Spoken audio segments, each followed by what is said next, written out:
Your mind is always eavesdropping on your self-talk. Well, your brain is the same way, so stand guard to your brain, right? Power of a belief or placebo that people could change the level of health just by having a certain thought. Allowed space for peace, allowed space for performance. Explore that. See where your passions, even with your kids too, see where their passions.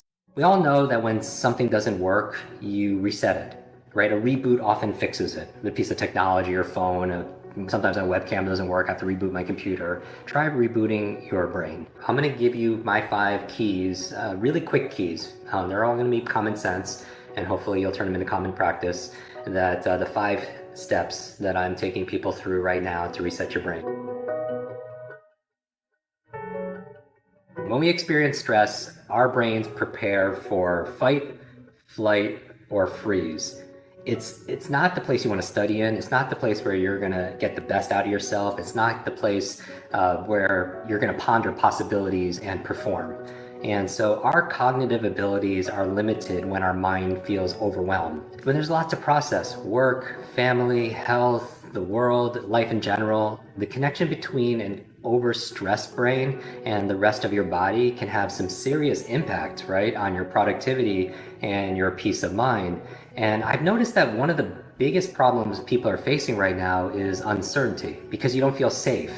And we know that stress triggers, when we lose a sense of control, we feel stress, we feel anxiety, you feel like you don't have control in the present, you can't predict the future because you don't know what tomorrow is going to look like, and you're glued on the social media and the news because if it bleeds, it leads, and your amygdala gets hijacked by the news. What's threatening, what's dark, what's scary. And your brain has an algorithm, as we've talked about, just like Instagram and Facebook here, because whatever you engage with the most, you get more of. You watch cat posts, videos, share, like them, then the social media gives you more cats. Well, your brain is the same way, so stand guard to your brain, right?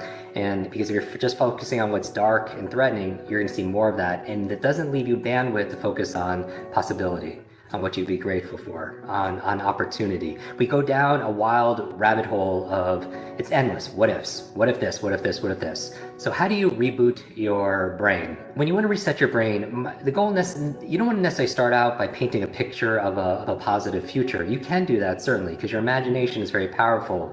Where I would start is doing little, tiny, small, simple steps to make you feel safe in the moment. Because when we don't feel safe, we go into fight, we go into flight, we go into freeze. We're not going to get the best out of us. So we need to feel safe. So I put together an acronym. So RESET is the acronym I'm going to use. RESET.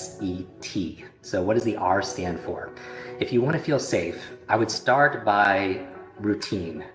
Really look into your routines. I believe the treasure you seek is hidden in your daily routine. I would focus on especially routines around your sleep, most important. Your devotion to motion. What's your routine for moving? Taking your thoughts and putting them on paper. How many of you journal on a regular basis? And that's a wonderful way to reduce anxiety. It's a wonderful way to help you process what you're going through, to give yourself an emotional release. And going to emotional release, that's the E. Okay, so we're just talking about the 5 keys to resetting your brain, resetting your 2020. The E stands for emotions. Now, what do I mean by emotions? First of all, I would say honor them. Honor them. Don't resist them. Don't feel bad, because you're going to go through this year. How many of you went through a spectrum of emotions this year? I mean, like the full spectrum of emotions. And so don't resist, because what you resist persists. If you try not to do it, you're going to do it more. But, journaling is a great way of processing them. Talk therapy is a wonderful way of processing them.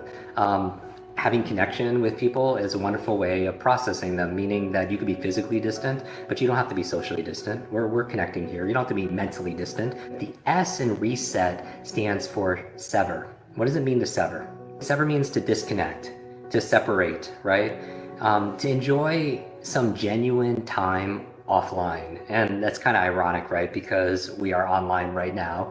But sometimes when we're on screens all the time, it gets difficult because it becomes addictive. How many of you saw Social Dilemma? How the billions of dollars are being spent, and some of the top minds, psychologists, to keep you engaging in a platform, right? They make more money the more time people spend. There's a whole lab at Stanford that teaches students how to apply persuasive psychology principles into technology to persuade people to use products in a certain way. And here's the thing, technology is not good or bad.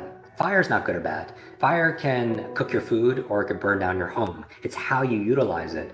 So, again, technology I love. It allows us to connect, allows us to instruct, allows us to inspire. But technology is using you. Technology is a tool for you to use, but technology is using you, then you become the tool. Life is the C between B and D. What's B? Birth. D is death. C is what? C is choice. C is the choice. That these difficult times can define you, these difficult times can diminish you, or these difficult times can develop you. Ultimately, you decide with the choices you make every single day. And we always have a choice on what to focus on, a choice of what things mean. Now, the E stands for explore. Explore. Now, I love this one because I think curiosity is one of the most important emotions to cultivate, along with gratitude. When you're curious, you don't feel as much fear, just like when you are grateful. So what can you explore, right? We're talking about resetting yourself. Part of it is getting curious, and maybe you want to find a new playlist. Maybe you want to try a new workout. Maybe you want to try a new food. Asking yourself this question: what's most important to me in life? What's most important to me in my family? What's most important to me in my career, in my job, in my contribution, in my impact, right? And then lean into that, explore that, see where your passions, even with your kids too, see where their passions go, see where they're, give them enough stimulus and novelty. To build your brain mental muscle, the same thing as your physical muscles. You give it novelty and give it nutrition. Right? You give it stimulus, you work it out, and then you feed it with nutrition. Same thing with your brain. Your brain thrives on novelty. And then finally, the T and reset. My fifth tip for you to be able to think about when you want to reset your brain, reset your mind, get a mental reboot, reboot your year if you will, is to really think. And when I say think, I mean dream again, hope again. A lot of people, they pursued a career because of their parents, right? They didn't date somebody because, they're afraid of what other people would think. But it's what's your truth, because that's the whole thing when it talks about regret. A lot of people, they have unfulfilled pasts, and you don't want that to be you. If you're watching this, it's certainly not you. But now, when is now a great time to change that, right? There's that proverb: the best time to plant a tree is 20 years ago. The second best time, today. Right now, I'm talking to you. Now is the time to do it. And so dream again. Imagine, and your time is valuable. And I know your time and your attention is something that I don't take for granted. That's why I always want to give you 100%. But take a moment and imagine what you want most. Just dream again. Do not shrink your dreams to meet this current situation. Upgrade your mindset, your motivation, your methods to be able to meet your biggest dreams, your destiny. But imagine what you want most. See it. Feel it. Believe in it, and then work daily for it. We all know that when something doesn't work, you reset it, right? A reboot often fixes it. A piece of technology or phone, sometimes a webcam doesn't work, I have to reboot my computer. Try rebooting your brain. Choose one or more of these activities. You don't have to do all 5, and then see if you feel as though your reset has allowed space for peace, allowed space for performance, allowed space for an upgrade. And remember this, just in closing, that inner peace is the new success. Connection is a new currency. Happiness is a new rich, and keep at it. There is a version of you that you haven't met yet. I promise you. I promise you there's a version of you that you have not met yet. Keep showing up until you are introduced to this amazing person. This is one of the most important conversations people could be having right now, because to create any kind of results in our life, we need to behave a certain way.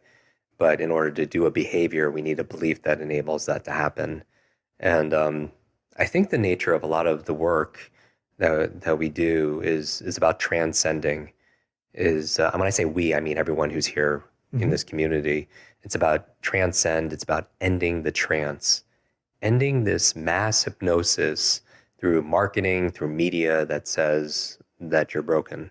Exactly what I experienced as a child, that you need to be fixed, that there is something wrong with you. And I feel like, all this fear of not feeling like you're enough is at the root of a lot of challenges, because in actuality, we're not so much a thermometer reacting to the environment all the time as we are a thermostat.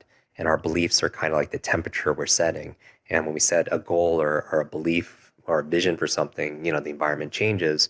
But I think people make the kind of money that they believe that they are worth, that they are in the kind of relationship or lack thereof, maybe because of what they believe about, you know, relationships, or they believe about who they are and how valuable that they are, or maybe even the state of health, right? That the power of a belief or placebo, that people could change the level of health just by having a certain thought. And we know that there's a biology to belief also as well. And so what I know in my experience of having students in over 180 countries, working with children with the most severe learning challenges to adults, you know, I never talk about this. My grandmother died of Alzheimer's, you know, and so that affects your beliefs when you're a child, along with my brain injury, labeled a broken brain. I remember going to see my grandmother, and she would call me by the by my brother's name. You know, I would remember talking to my grandmother about something, and then 2 minutes later, we're talking about the same exact thing. And people who know, you know, who have had this experience, and who doesn't know somebody who has, you know, who has been affected by dementia or Alzheimer's, it's like you lose your mind, you lose part of, you know, who you are, your identity.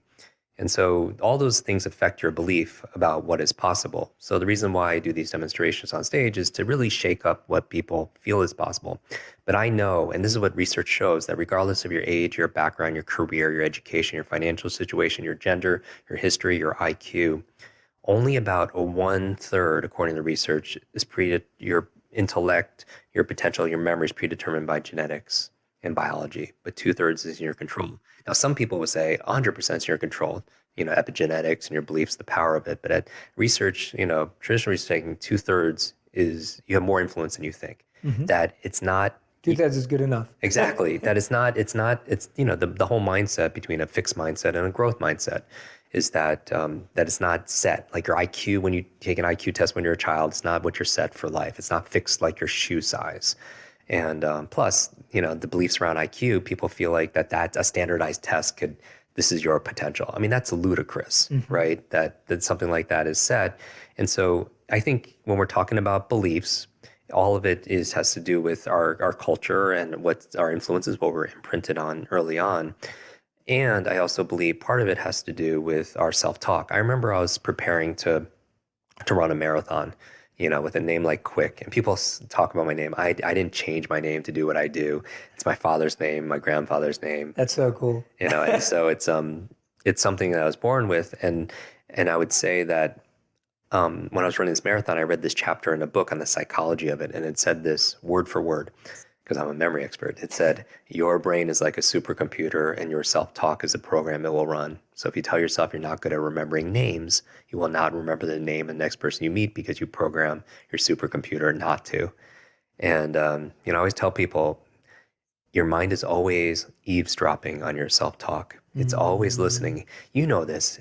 If people knew how powerful their minds were, like right now, when people are listening to this, you have hundreds of millions of neurons firing off, you know, and they say a person's mind, once stretched by a new idea, never regains its original dimensions, right? Neurogenesis, neuroplasticity, we're always, you know, thoughts that, you know, brain cells that wire together, they fire together, they wire together, these thoughts are things.